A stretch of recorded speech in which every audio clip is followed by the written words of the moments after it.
दोस्तों आज की वीडियो में मैं आपको सर्दियों में जानवरों को इस्तेमाल करवाने वाला एक ऐसा बेहतरीन नुस्खा बताऊंगा जिससे आपके जानवर सर्दी के असरात की वजह से जो दूध कम कर जाते हैं या दूध में फैट लेवल कम हो जाता है, दूध पतला हो जाता है, तो उन जानवरों के लिए एक ऐसा बेहतरीन नुस्खा बताने जा रहा हूँ। इंशाल्लाह आपके जानवर एक्टिव रहेंगे सर्दियों में भी, और आपके जानवर जो है वो दूध को कम नहीं करेंगे, दूध को बढ़ाएंगे या दूध को बरकरार भी रखेंगे। और इसके साथ साथ दूध में जो फैट का लेवल है, जो गाढ़ापन है, उसको भी बरकरार रखेंगे। ठीक है, वीडियो को शुरू से लेकर एंड तक आपने मुकम्मल देखना है ताकि आपको मुकम्मल मालूमात मिल सके। दोस्तों इस नुस्खे में जो चीज़ें पड़ रही हैं वो आप नोट फरमा लें। सबसे पहले आपने डालडा घी ले लेना है 250 ग्राम यानी कि एक पाव। उसके बाद आपने गुड़ ले लेना है 250 ग्राम यानी कि एक पाव।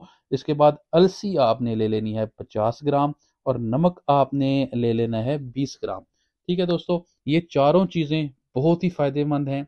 सर्दियों में ख़ासकर इनके बहुत सारे जानवरों पर फ़ायदे हैं। गुड़ बहुत अच्छी चीज़ है, अलसी बहुत अच्छी चीज़ है, नमक तो वैसे भी जानवरों की मैं समझता हूँ कि हयात है, तो घी भी बहुत ज़रूरी है। तो इस अब नुस्खे को बनाने का तरीका यह है कि गुड़ और अलसी को पीस कर पाउडर बना लें और इसमें नमक और घी शामिल करके लड्डू बना लें।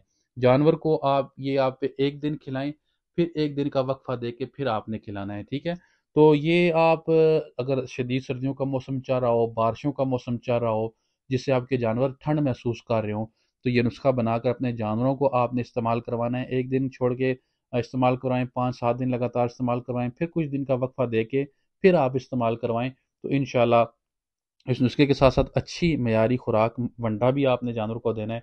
वो भी सर्दियों में जानवरों के लिए बहुत ज़्यादा ज़रूरी होता है, उसकी मिकदार भी बढ़ानी चाहिए। तो दोस्तों ये नुस्खा आप अपने जानवरों को इस्तेमाल करवाएं। हाँ, गब्बन जानवरों को आपने ये नुस्खा इस्तेमाल नहीं करवाना। बाकी आप ताज़ा सुए जानवरों को इस्तेमाल करवा सकते हैं और उनसे अच्छी प्रोडक्शन, अच्छी पैदावार हासिल कर सकते हैं।